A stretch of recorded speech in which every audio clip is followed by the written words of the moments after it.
vamos a entrar con esa película documental que hemos podido ver este fin de semana, que todavía está en abierto en la plataforma, todavía está en abierto hoy, y que habla de esa historia totalmente desconocida. Tú en el documental empiezas hablando tú y dices, querido Carlos, fuiste tú con tus compañeros, viniste a parar las tropas, aparecen las imágenes de la invasión de Irak, la guerra de Irak de 2003. El que me hablaste, continúas diciendo, el que me hablaste es de los árabes que vinieron a defender al gobierno legítimo de España. ¿Cómo surge esta información que te da este tal Carlos que tú mencionas en Venís de Lejos? Bueno, yo me enteré de que hubo árabes en la Guerra Civil Española en 2002. En ese momento yo estaba viviendo en España, estaba estudiando cine, y por pura casualidad he leído en una revista que salía entonces, que se llama La Solidaridad con la Causa Árabe. Había leído un artículo muy pequeño sobre las brigadas árabes en la Guerra Civil Española, y me llamó mucho la atención porque hasta entonces solamente se hablaba sobre los marroquíes que trajo Franco a España, ¿no? Para estar para estar contra la República. Entonces me pareció como muy buen tema para hablar, y también me sorprendió porque no se hablaba de esto, no se hablaba de estos árabes. Me puse en contacto con la gente, bueno, que había escrito el artículo, es Carlos Barea. Y Carlos Barea es uno de los españoles que organizaban las brigadas españolas a Irak en solidaridad con el pueblo iraquí durante la guerra. Bueno, un poco antes, durante el embargo, durante los 5 años del embargo hasta la guerra. Entonces es el que organizaba todas esas brigadas españolas en todo el Estado español.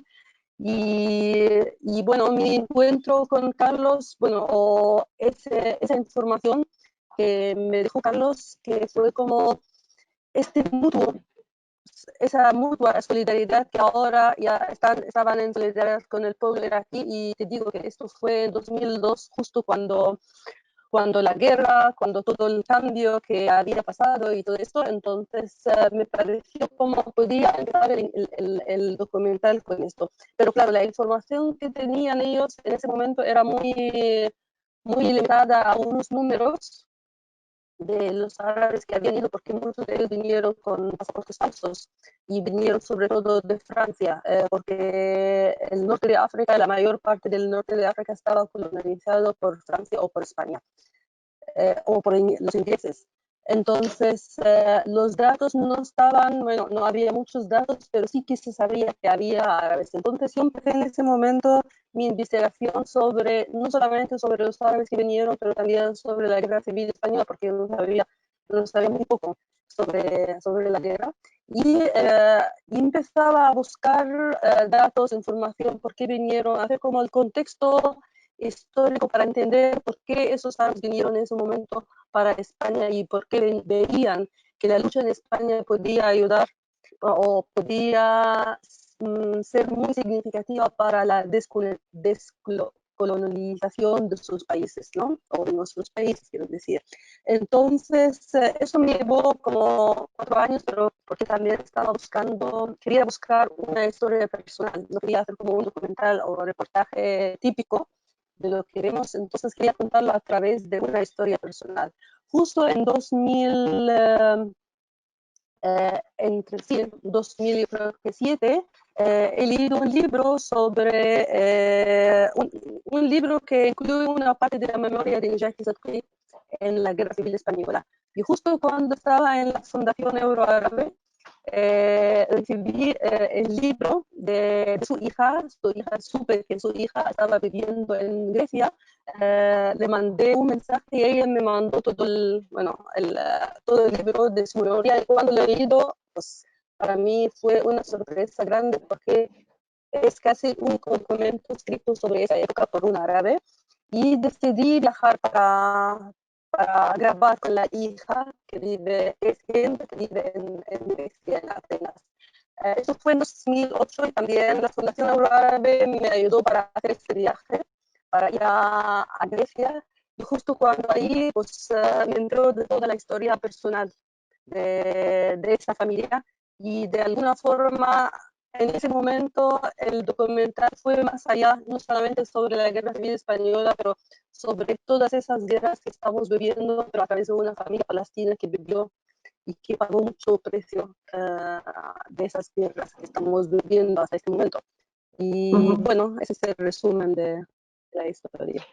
Vamos a intentar arreglar un poco el sonido porque se escucha bastante mal. Vamos a... ¿Puedes apagar la cámara, Amal? Bueno, pues entonces lo que tú nos has comentado ahora, tú te encuentras con esta mujer y entonces empieza a contarte la historia de su padre. Sí, bueno, sí, empieza a contarme la historia personal de la familia, porque en el libro solamente es un libro político que habla sobre los momentos que vivía Nejati Sadqi, sobre su viaje a Barcelona y a Madrid y sobre el conflicto que tenía con el Partido Comunista. Y bueno, en ese momento fue como con Hind, ella me estaba diciendo, es que yo tengo una hermana que vive en Moscú, que no hablamos el mismo idioma, entonces yo le digo, ah, bueno, pues no soy del mismo padre. Entonces me dice, sí, sí, sí, somos del mismo padre. Entonces al rato le digo, bueno, ¿no sois de la misma madre? Entonces me dice, sí, sí, somos de la misma madre. Entonces como que fue algo para mí muy raro. Me contó la historia entonces y claro, decidí filmar con Dulia, pero hasta entonces todavía no tenía producción del documental para hacer un viaje a Moscú para grabar con Dulia. Y de alguna forma también en ese momento ya volví al Cairo, estaba metida en otro documental sobre la situación política en Egipto, después pasó la revolución en Egipto, salimos y estuvimos, bueno, salimos a la plaza y estuvimos ahí, hice otro documental sobre la revolución y justo en 2015, bueno, te digo que durante esos años también estaba intentando como hacer mi puzzle sobre la historia porque es muy complicada, ¿no? Porque no todos los miembros de la familia sabían toda la información. Entonces yo estuve en contacto con los nietos, con los padres y eso, y hacía mi historia o mi versión sobre lo que pasó. Y justo en 2015 recibí un mensaje, bueno, una llamada de Hind diciéndome que Dulia ya empieza a perder la memoria. Y si quiero hacer este documental, tengo que verla y tengo que ir a Moscú. Entonces, claro, en ese momento ya fui para grabar con ella y también fue como un paso más en el documental porque yo esperaba ver a una víctima de toda esa historia y de pronto vi que es una mujer muy fuerte, que ella entiende lo que pasó en la historia y ella no se ve como víctima. Ella ve que para cambiar el mundo hay gente que tiene que luchar y de alguna forma tienen que pagar un precio y ella por eso no se ve como víctima. Entonces, de alguna forma también ella dio otro sentido al documental, ¿no? Y pues nada, así continuamos y bueno, filmamos otra vez con ella 2 años más tarde, cuando tuvimos más dinero para contemplar, bueno, para continuar el rodaje. Y desafortunadamente, bueno, cuando estuvimos haciendo el montaje, Dulia se murió.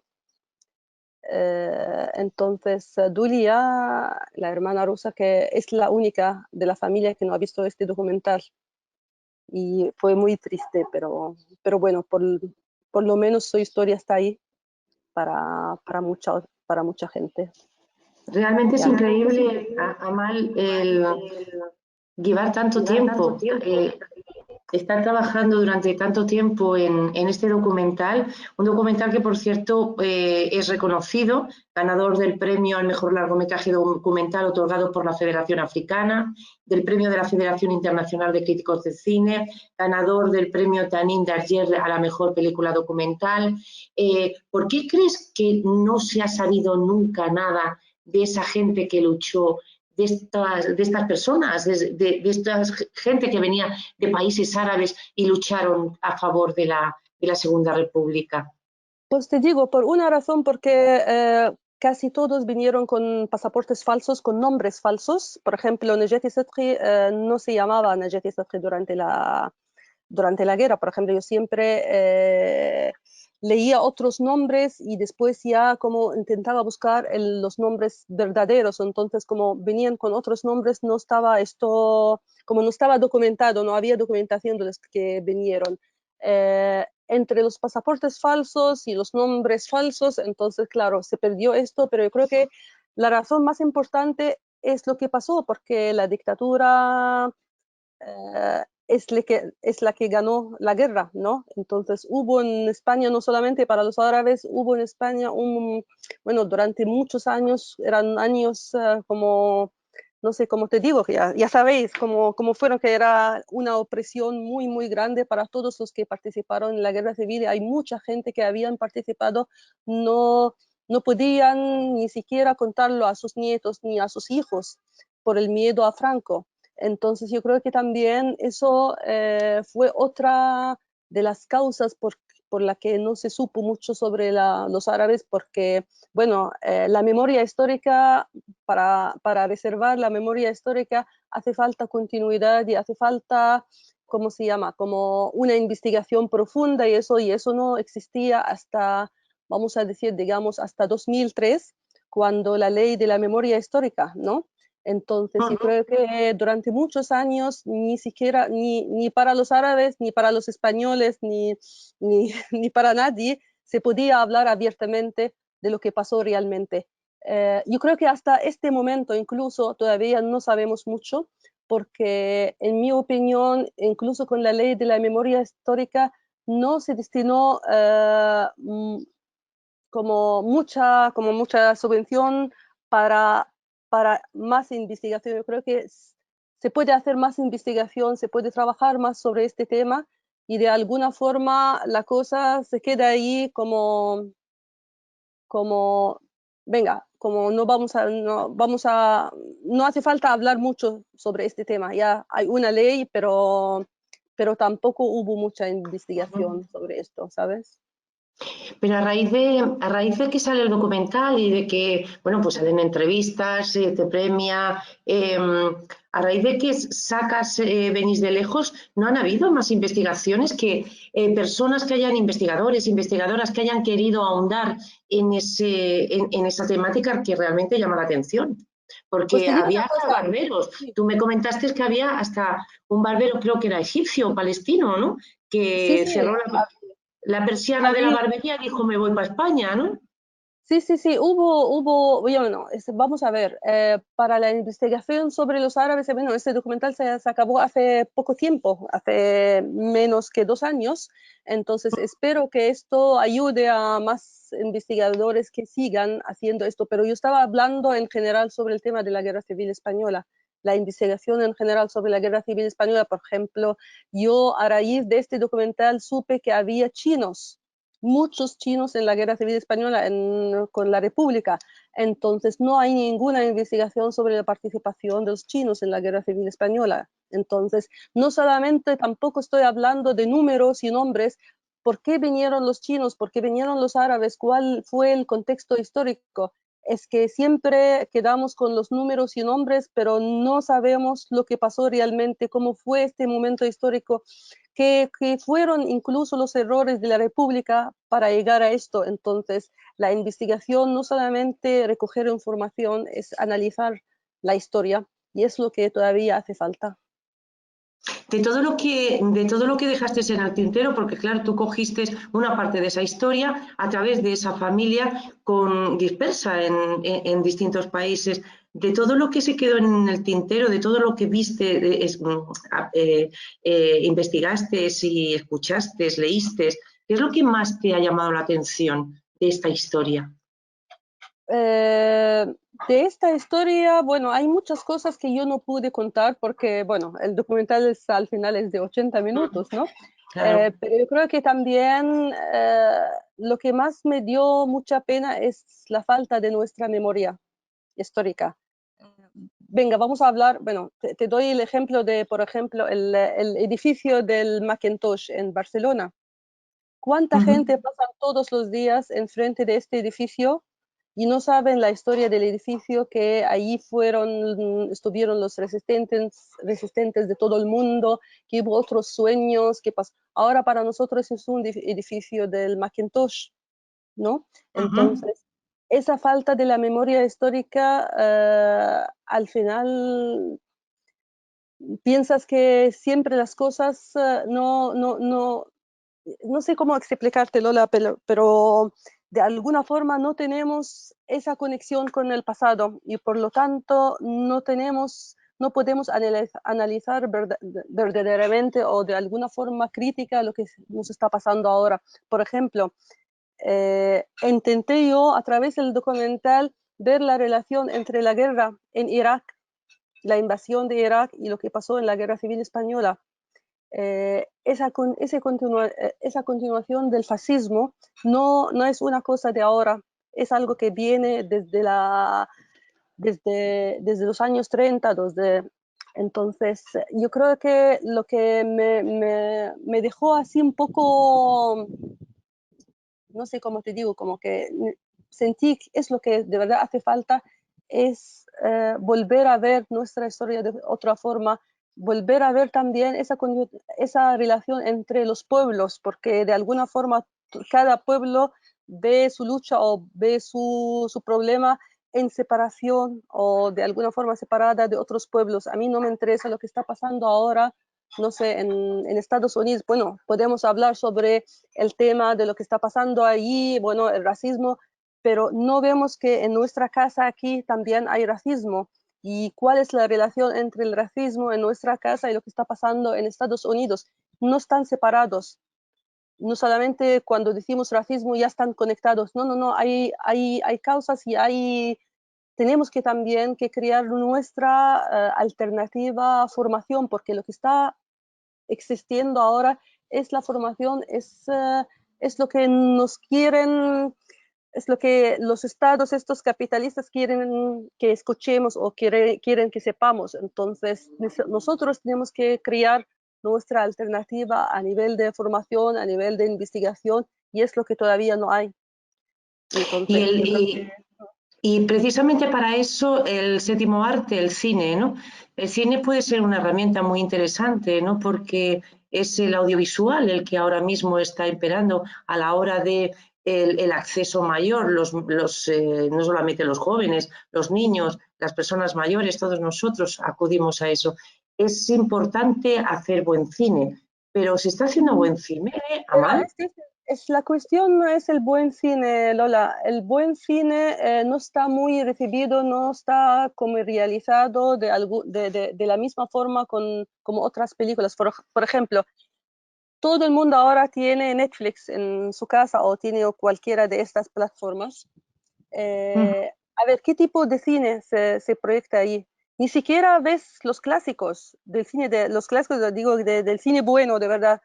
Se ve lo peor de lo peor, ¿vale? Entonces, yo creo que también eso tiene que Pero ver sin con la embargo, política. sí, pero Sí, sin embargo, por ejemplo, lo que es el cine documental, mira, estamos hablando de Venís de lejos, que es tu última producción, tu último documental, pero cuando sacaste Prohibidos fue en el año 2000, 11. 2011, ¿no? Que es 3 meses antes de la revolución en tu país, en Egipto, tú te pones a grabar de cosas que hay prohibidas en tu país, ¿no? Entonces, justo hay la revolución y sacas este documental, ¿no?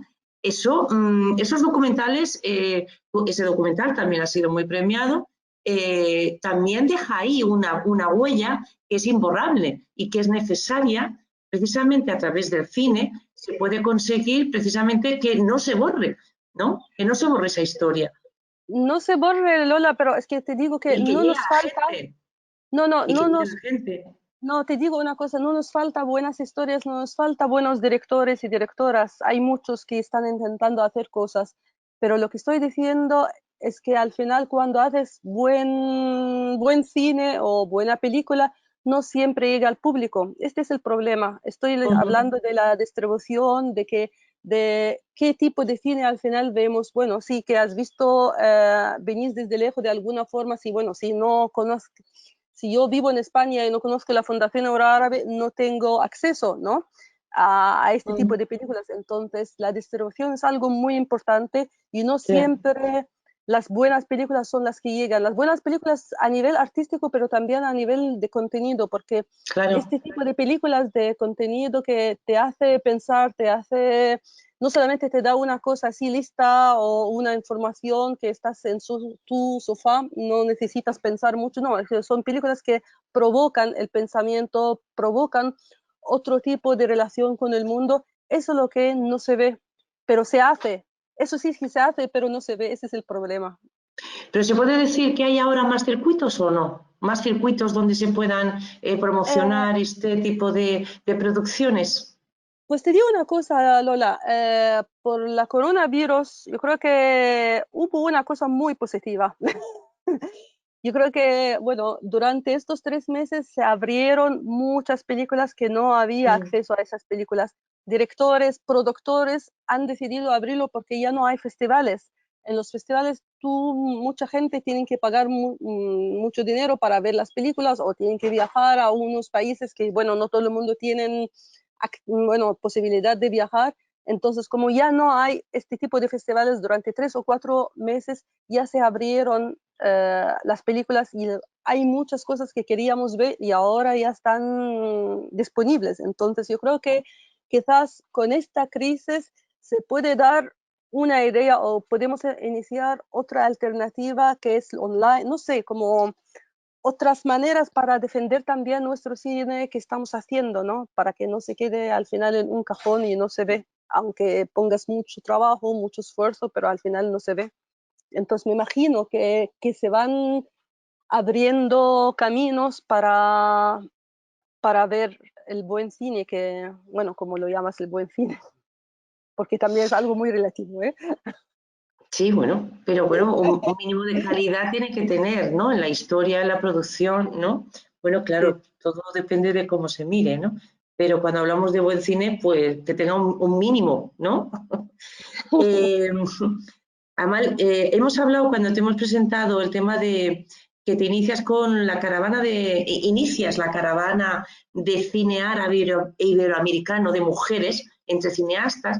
Tal vez es una idea como un tanto rara, ¿no? O sea, que una mujer de Egipto, una cineasta de Egipto, se pone a hacer una caravana de cine, que yo sé sí lo que es, pero que quiero que cuentes en qué consistía. ¿Y La cómo se te caravana, ocurre y cómo se te ocurre esa idea? Claro.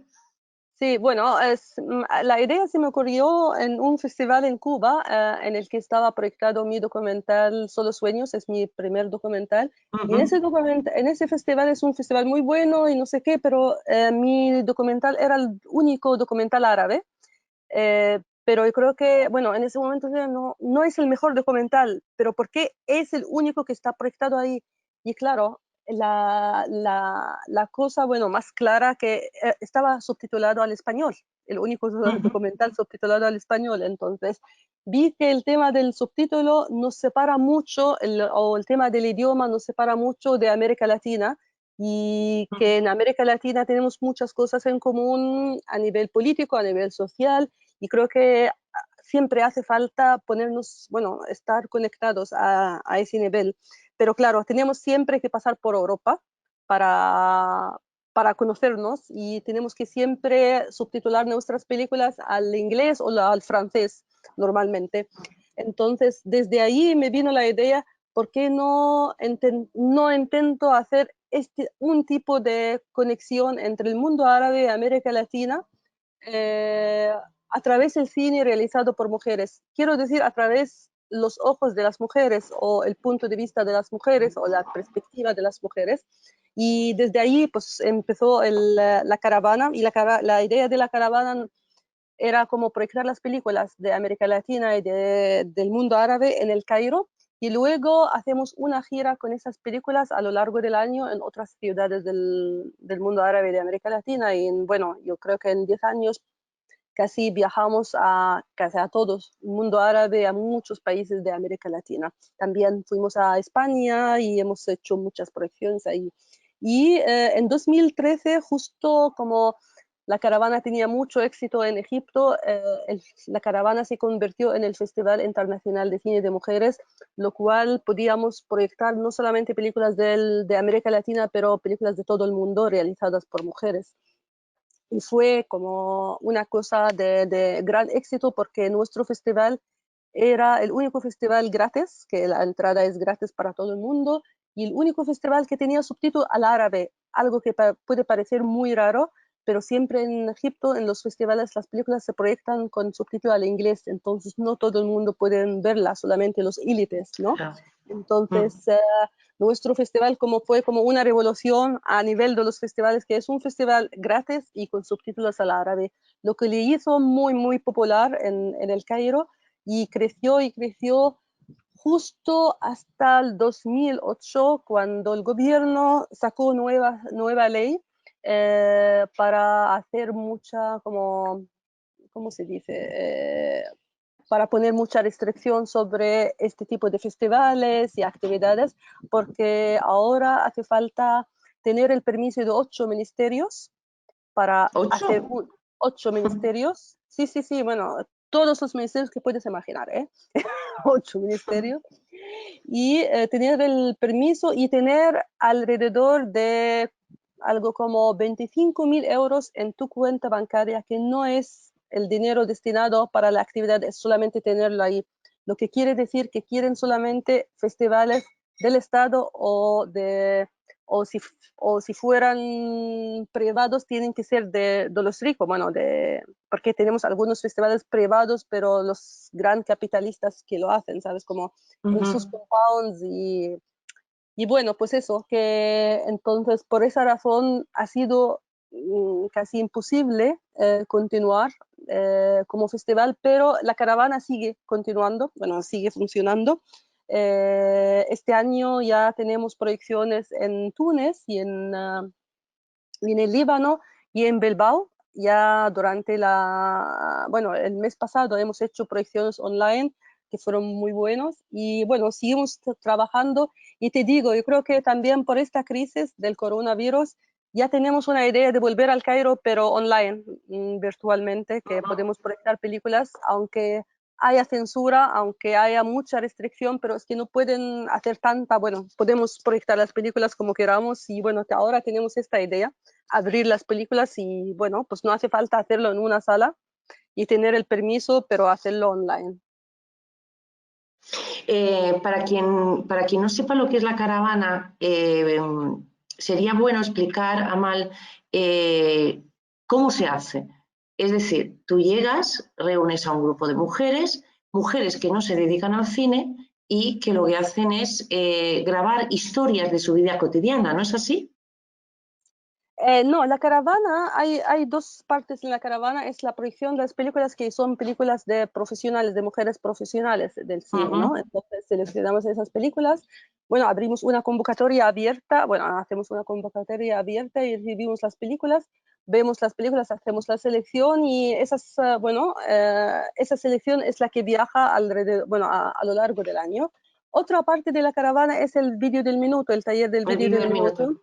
Sí, el vídeo del minuto sí que es un taller dirigido a mujeres no profesionales en el campo audiovisual, que pueden participar en el taller que es a lo largo de 4 días y aprenden lo básico del medio audiovisual para expresar sus ideas y para comunicarse con otras mujeres. Pero la caravana como proyección, como películas, Es son cineastas. películas sí, de cineastas profesionales. ¿Y qué nos podrías contar de cuál es la similitud entre una cineasta árabe, de cualquier país árabe, y una cineasta de Latinoamérica? ¿Qué conexiones hay? ¿Existen Eh, temáticas? ¿Existen tratamientos? No sé. Yo creo que existe, bueno, a ver, te doy un ejemplo, ¿no? De las Ujú. cineastas profesionales, pero me acuerdo en el año 2009 hemos hecho el taller de El Minuto, el tema era subordinadas, ¿vale? Hemos hecho este taller en el Cairo y en Buenos Aires.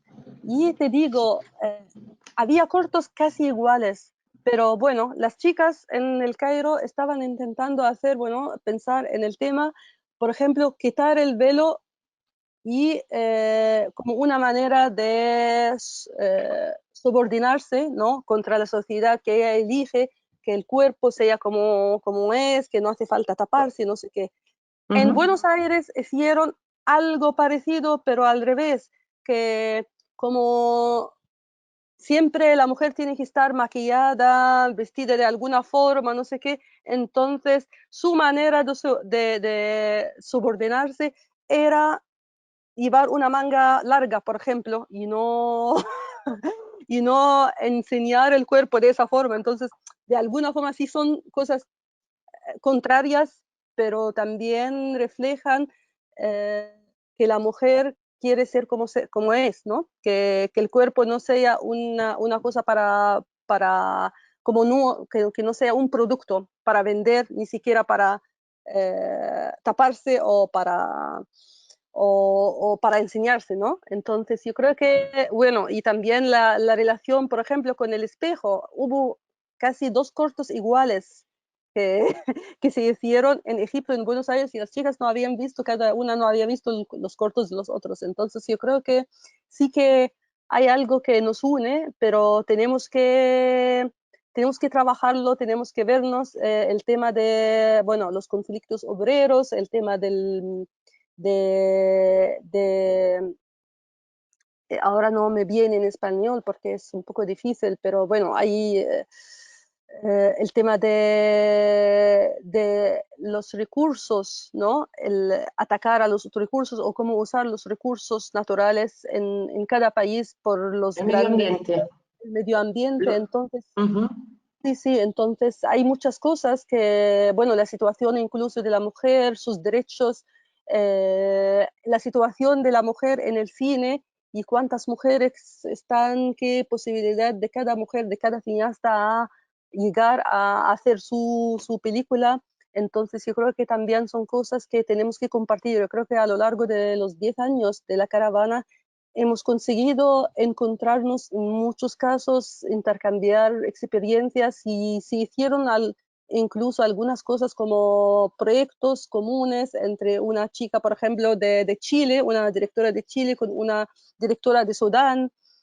Entonces, pues de esto hubo muchos casos y bueno, estamos muy orgullosas de lo que hemos alcanzado. Yo creo que también ahora se ve más en el mundo árabe el cine de América Latina y en América Latina se aprecia, yo me imagino, se aprecia un poco mejor el cine árabe. Ujú. ¿Y cómo está afectando la situación, lo que es la situación política en estos momentos, en lo que es el cine que se ve, que se hace en tu país, en Egipto?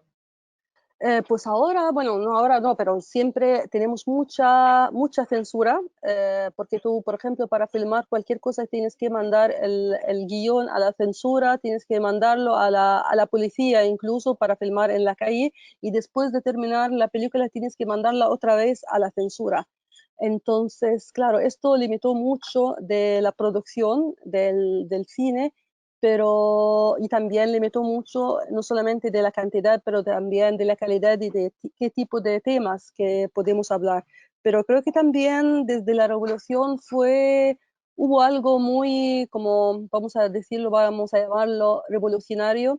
Ya hay muchos directores que ya no esperan tener el permiso de la censura, hay mucha gente que están filmando y creo que ahora hay una generación que ya intenta pasar por todo esto, e incluso, por ejemplo, hace muy poco tiempo ya, bueno, con el Festival de Cannes, hay dos películas en el Festival de Cannes, dos películas egipcias, una realizada por una mujer, que por cierto participó con nosotras en un taller hace 3, 4 meses, y su película llegó al Festival de Cannes, y Qué es una bien. directora egipcia joven que ha hecho una historia que totalmente nueva, que original.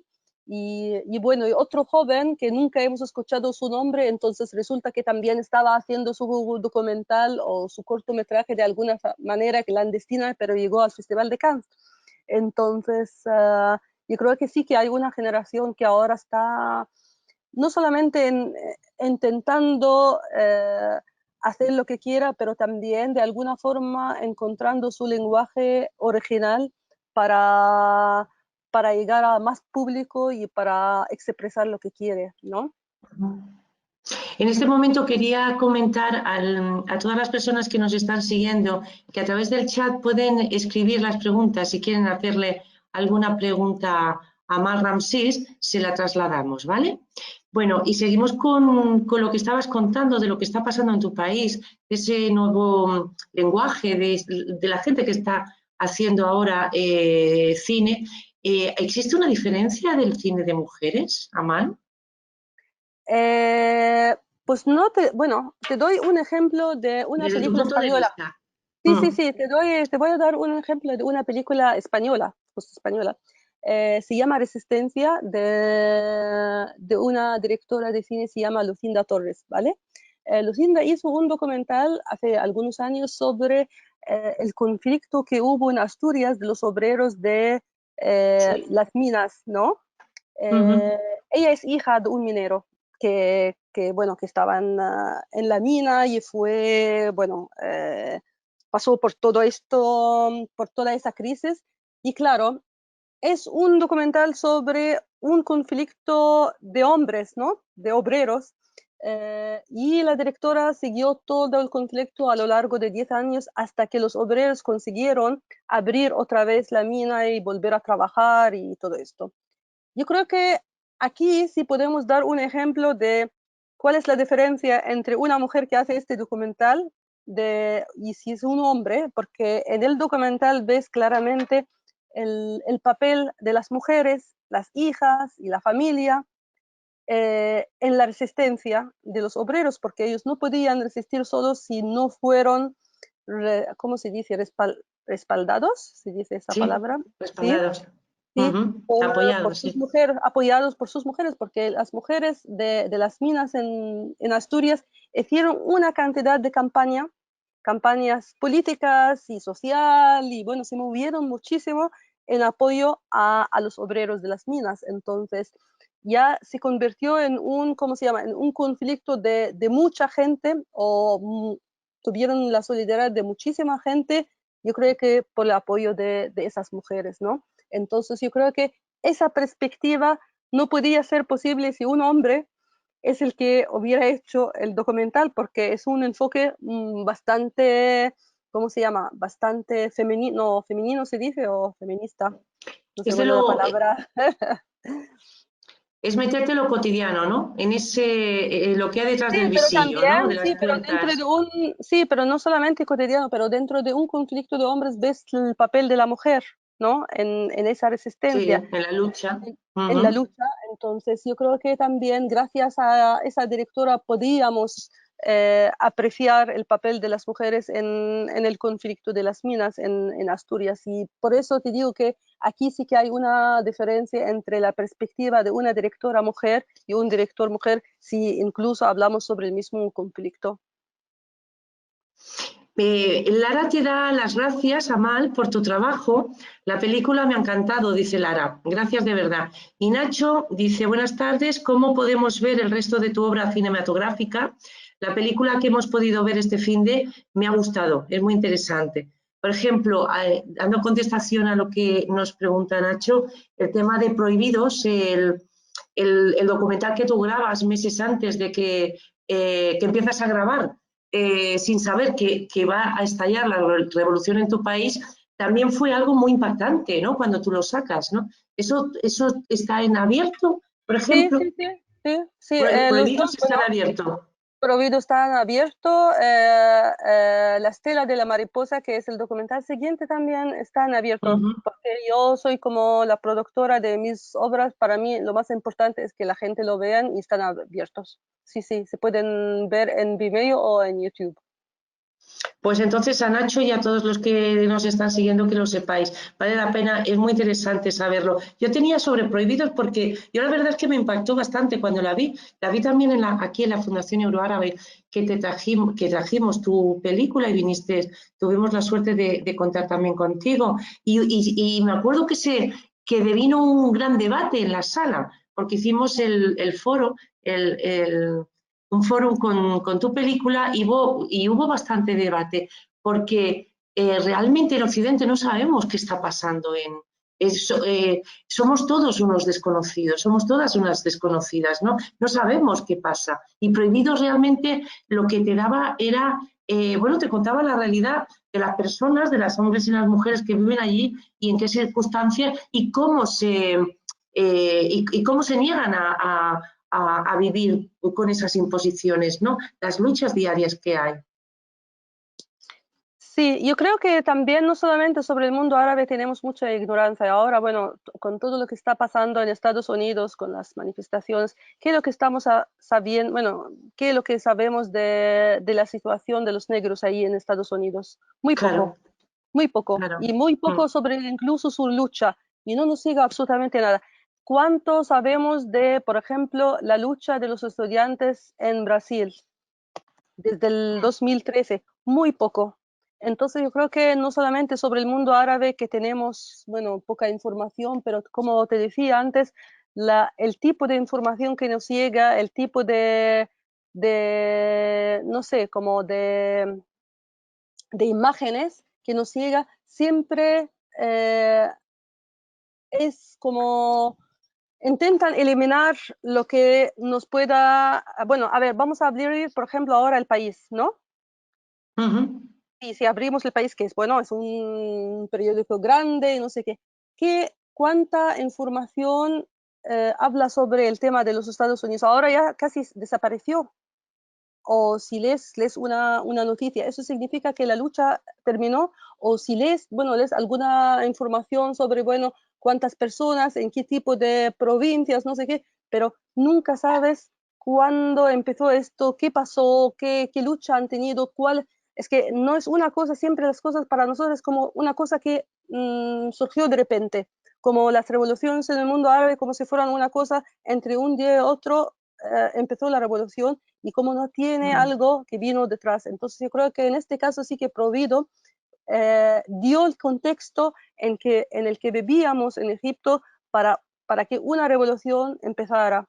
Yo creo que también con el segundo documental, que es La Estela de la Mariposa, sigue el paso de una mujer en la revolución y ves que como es muy difícil, que cuando hablamos de la revolución no es una cosa fácil, que hay muchos otros intereses que impiden que la gente hagan lo que quieran o que sus demandas de verdad sean verdad. Entonces, de alguna forma, hay una ignorancia en general, pero bueno, con los cineastas, si de verdad salen a la calle, yo creo que algo puede cambiar, ¿no? Y en este caso sí, que muy poco lo conocemos, pero estoy contenta también porque empecé a grabar Prohibido sin saber que una revolución iba a pasar y justo cuando estaba terminando el documental, eso pasó. Pero eso significa que también veíamos que algo raro o no raro, algo que no podía continuar así, estaba pasando en el país y por eso hubo una revolución. Pero bueno, ahora estamos viviendo casi igual como antes, para que no, no se piense que hubo una revolución y todo se cambió. Casi nada, casi nada. Pero es otro tema bastante más grande. Amal, Nacho nos pregunta, bueno, nos dice gracias, muy generoso por tu parte ofrecerlas en abierto, y pregunta, ¿cómo podría mejorarse la distribución y exhibición del cine árabe en España? ¿Es cuestión de administraciones públicas, organismos culturales árabes? ¿Solo nos llegan películas de esta directora de Arabia, La Bicicleta, o aquellas de hace 4 o 5 años sobre un grupo de manifestantes egipcios recluidos en un furgón policial? ¿Cómo podría mejorarse la distribución? Nos pregunta Nacho. Te pregunta Nacho. Pues buena pregunta, porque los dos casos que él da son dos casos, tienen algo que ver con la política, ¿no? Porque en el caso de Arabia Saudí, ahora se habla sobre un boom del cine y como que hay una libertad en Arabia Saudí que no tiene que ver con la realidad, ¿no? Porque es un sistema dictatorial y no sé qué, pero están intentando maquillar lo que está pasando en Arabia Saudí. Y eso es lo que están haciendo a través del cine. Entonces, de repente vemos que hay películas, hay mujeres que están haciendo cine y esa justo es la película que nos llega.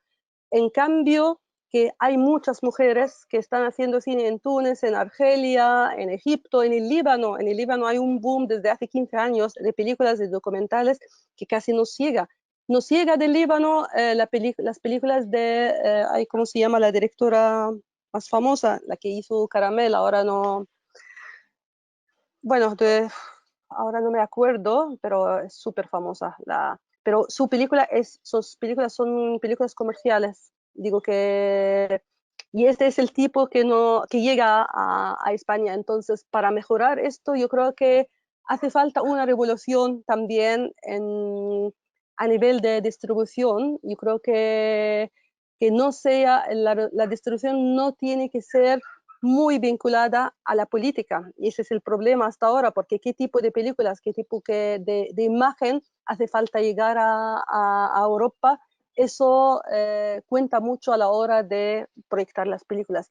Pero yo creo que tenemos que separar ahora entre dos cosas, la distribución institucional y tenemos que crear otro tipo de distribución, es lo que estaba hablando hace poco, porque en la distribución institucional yo creo que es muy difícil cambiar esto porque al final el cine juega un papel muy grande para mantener una imagen o para presentar una causa de alguna forma.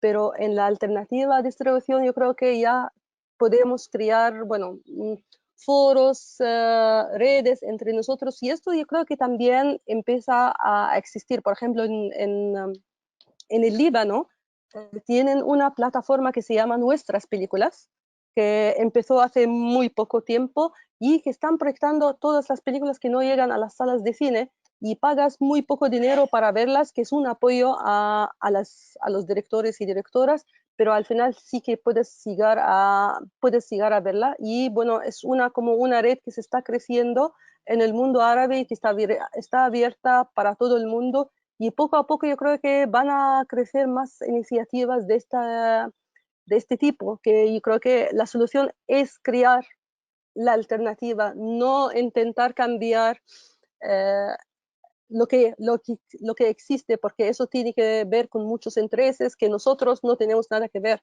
Pero crear otra cosa, yo creo que es la solución. Pero te digo que se está haciendo y hay buenas ideas y bueno, ideas muy originales y creo que también entre el mundo árabe y Egipto, no Egipto, digo, entre el mundo árabe y Europa, eh, ya empieza a haber este tipo de conexión. ¿Nos podrías poner en el chat la red esta, cómo se llama, por si la quisiéramos Aflamuna, localizar? sí, sí, se llama Aflamuna. Eh, por ejemplo, hoy han lanzado 5 películas, no sé si sabéis el caso de la chica que se suicidó en Egipto. Ella es egipcia, pero se suicidó en Canadá porque ella es homosexual y hubo Ujú. mucha opresión contra ella, estaba detenida en Egipto durante 3 meses, estaba torturada y en Canadá se suicidó. Entonces esto abrió un debate muy grande sobre el derecho de los homosexuales en Egipto o en el mundo árabe. Justo en la Ujú. red de Aflamona hoy han lanzado 5 películas que hablan sobre este tema y que nunca se han visto. Y creo que es muy buena iniciativa porque también eso refleja que hay directores que están trabajando sobre cuestiones críticas en nuestros países y por el tema de la distribución no nos llega.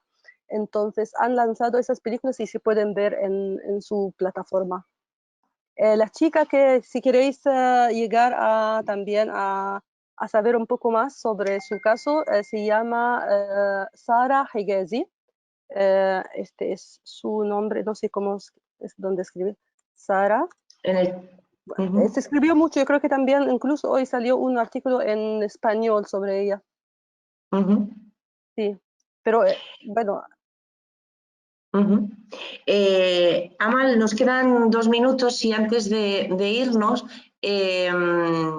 te abrimos el micrófono para que nos digas, bueno, pues qué es lo que, si nos hemos dejado algo, o para que nos comentes aquello que quieras comentarnos antes de No, que nos pues yo creo que despidamos. ahora no se me ocurre nada. Yo quería estar con vosotros cara a cara, en Bueno, cara a presencial, cara ha sido difícil. cara a cara, ha sido difícil. Ha sido Voz muy a voz, difícil. voz a voz. Voz a voz, sí. No, espero que en otro momento sí que podamos, porque bueno, no sé, que el debate siempre con gente que mirando en sus ojos, viendo sus Sí. sonrisas o no sé qué, que es distinto que también para que se pueda hablar Ujú. de otros temas, ¿no? Entonces, me hubiera gustado, pero bueno, A nosotros nos hubiera encantado. sí, claro, pero bueno. Pedimos disculpas por el problema de la conexión que teníamos contigo, que no nos salía. Preferíamos escucharte que, bueno, hemos tenido que apagar la cámara, que no ha sido por nada, era sencillamente porque salía fatal. Amal, muchísimas gracias por haber estado con nosotras y con nosotros aquí en la Fundación Euroárabe, abriendo estos diálogos que lo que queremos, y como hemos dicho al principio, es acercar realidades distintas, ¿no? En este caso, el cine árabe, a través de una mujer que ha trabajado muchísimo por sacar a la luz pues todas esas cosas que están por ahí. Mil gracias, Amal, como siempre, desde la Fundación Euroárabe. Abre tu pantalla, a ver si te vemos, aunque Y ahora sea sí, bueno, para para decir chao, chao, despedirnos. por lo menos. Recordar que, bueno, que dentro de el lunes que viene, ay, mira, qué alegría verte, Amal. Igualmente. El lunes que viene tenemos otros diálogos, pero en este caso con la arabista Luz Gómez, que nos va a hablar de una investigación que está llevando a cabo muy interesante, representación del Islam en el Mediterráneo global. Y luego ya el día 9 con Carlos Echeverría, también muy interesante sobre el tema de la Shija. Que nada, que muchísimas gracias, que nos seguiremos encontrando, Amal, porque esta es tu casa, porque te vamos pillando de año en año, ¿no? Van pasando 2 años, pero ya te volvemos a encontrar. Amal Ramsís estuvo también el año pasado en la Fundación Euroárabe con el ciclo que hicimos de cineastas árabes contemporáneos, y ella presentó precisamente esta película, Venís de lejos. Amal, que seguimos en contacto, como siempre, que mil gracias, y mil gracias a todas las personas que habéis estado ahí y que lamentamos muchísimo el tema de esa mala conexión con la imagen de nuestra invitada de hoy. Pues fíjate, Gracias a ahora la todos. conexión está bien. Tú Ahora la fíjate. conexión está, está Pues muy bien. no tienes que decir algo, ahora que se te ve, se te escucha No, no, perfectamente. no, ya. Está bien. Pues lo Muy dicho, bien, muchas gracias muchísimas a vosotros. gracias. Gracias a Venga, un vosotros. Chao, saludo. chao. Hasta Adiós, buenas luego. Chao, tardes. chao. Chao.